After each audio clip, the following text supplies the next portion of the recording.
What's going on, Imperials? It's Emperor Cubone here. Pokémon can be a funny thing, with certain lucky pocket monsters being adored while others are ignored or even looked down on in disgrace. However, that poor reputation doesn't have to be the end of the story, because Pokémon can, given enough time, be redeemed in some way. Whether that be through improvements to their battle prowess, to simply a renewed life from fans across the internet.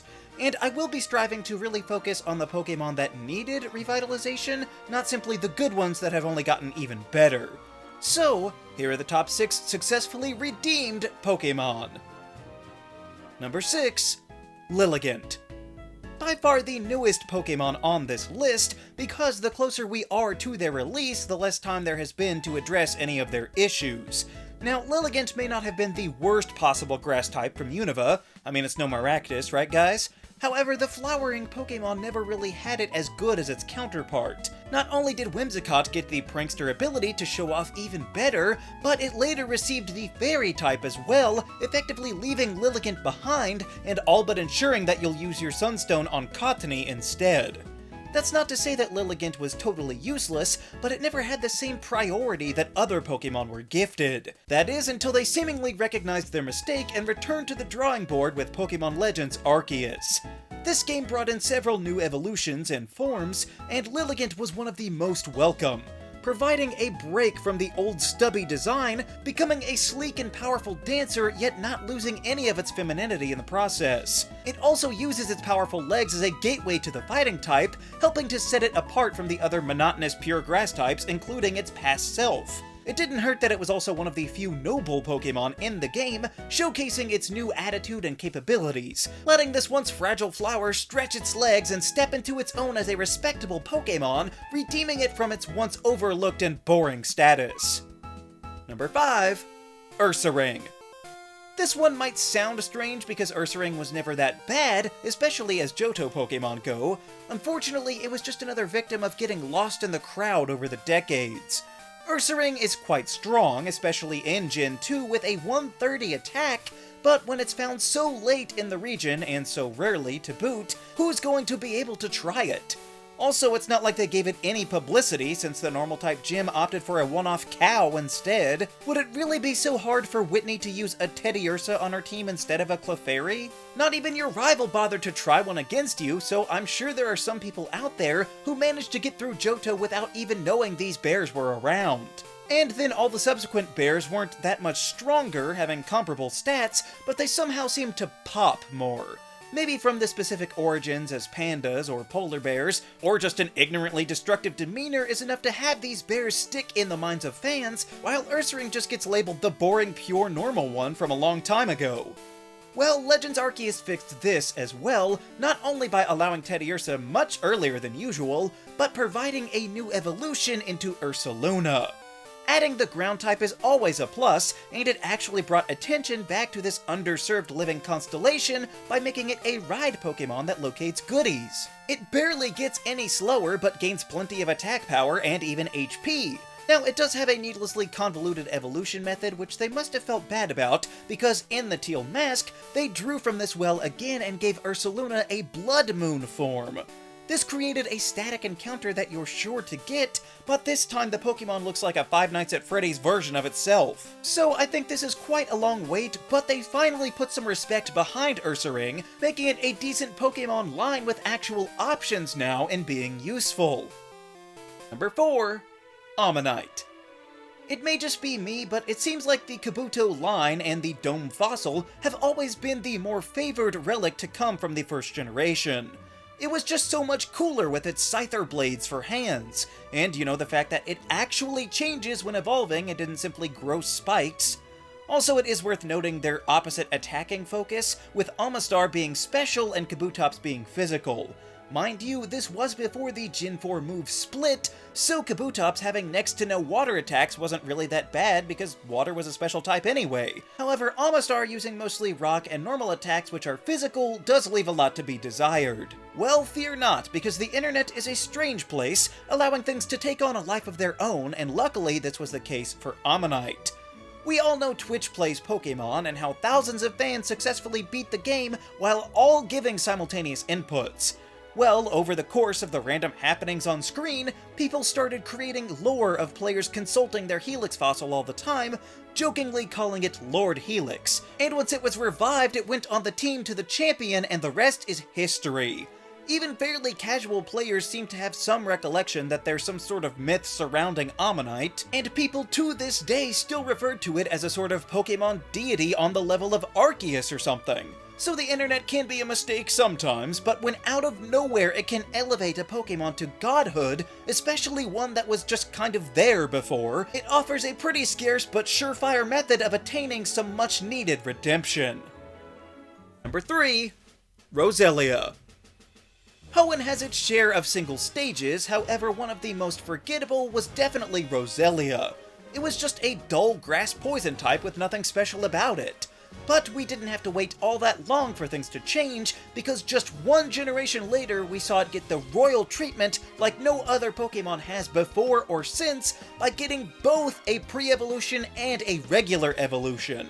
I'm not sure how or why they made the decision to tackle both of these at once, but it just made so much sense. Bidoof being a tiny little seed almost, with a small sprout on the top for the different colors of the roses yet to come, and then Roserade coming in with a full bouquet on each hand, not to mention a rose-trimmed haircut to show off its immense power. It's really easy to go too far or not far enough in cross-gen evolutions, but somehow they managed to fit the entire line together like it was planned from the start.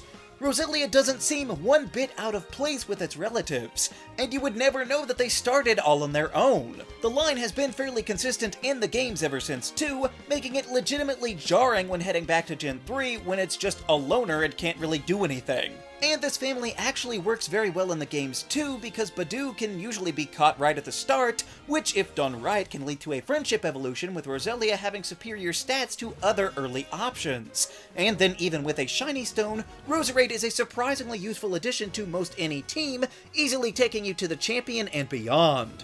So when the lore and the gameplay and designs and everything has such perfect synergy, it's amazing how quickly a random nobody can be turned into a beloved classic. Number 2. Marill. Now it is true that Marill has never been a hated Pokemon, as it was the famous Pika-Blue after all. However, it was never really a potent threat in combat, even when evolving into a stronger stage, and frankly, kind of like Pikachu evolving, it just seemed to make it less popular. But the great news for these aqua rodents is that they received a double dose of redemption. Initially being a Johto Pokemon, the Marill line never got a chance to have abilities, so on top of a baby form, which I wouldn't really call a redemptive act since Azumarill is a mediocre weakling at best, Hoenn also provided these Pokemon with the signature Huge Power ability. No other Pokemon is able to double their attack stat for free in this way. Now you could argue that their attacking power was already so low that they needed such a drastic boost, but it was enough to keep them afloat in the overcrowded sea of water types. But that wasn't all for Azumarill, because aside from a hidden ability that provides an immunity to one of its few weaknesses, Gen 6 also gave them a huge boon by adding the Fairy type. This transformed an okay Pokemon into one of the premier go-to options for the new element, instantly carving out a niche for itself as one of the few physical attackers for all of the Fairy type, aside from Granbull, I guess, but Azumarill's dual water typing provides greater variety. Truthfully, I never even thought of using a Marill before because it was just a simple pure water type. But once I saw the Fairy Tail makeover and found out about all of the other buffs, I was sorely tempted to give it a shot. The Marill line may have been a promotional favorite, but the Johto games never really treated them with such fervor. However, that was more than made up for by the repeated special treatment that they've seen over the years since. Number 1. Bidoof. It's pretty common to see a new variation on a previous Pokemon and say, that's not as good as the last one. But when Sinnoh came out, it seemed like everybody loved the new regional bird. However, the other early staple wasn't so lucky. We have seen multiple of the two-stage normal rodent-type Pokemon before, but something about Bidoof just made people mercilessly make fun of it. It's kind of easy to see why. It's literally got doof in the name, so it outright tells you what a loser it is, and I think players just took it at its word and didn't bother with it.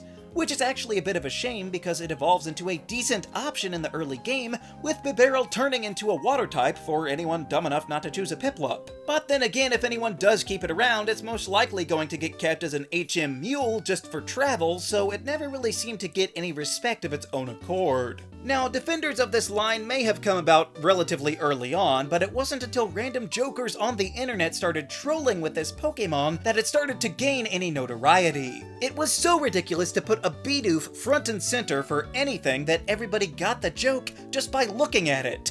Even if other Pokémon crop up occasionally, Bidoof always seemed to be the biggest punching bag for this kind of abuse. However, eventually this led to people unironically appreciating the plump mouse Pokémon, even if its category name is equally stupid because it's clearly supposed to be a beaver. Similar to Ammonite, Bidoof has ascended to a higher plane in the fandom, with people memeing about it so hard, the official Pokémon company even got in on the fun, producing full-blown movies based around this once put-down creature. At this point, people are legitimately supporting Bidoof on their own because they see it as an underdog, yet it still somehow remains hilarious to lift up as some sort of immortal powerhouse defender of all Pokémon made fun of by the fans. It may not have been intentional in the slightest, but the once reviled pudgy beaver of Sinnoh has become a true favorite amongst at least a portion of the Pokémon community, which has got to put it as one of the most impressive redemptions that we have seen so far.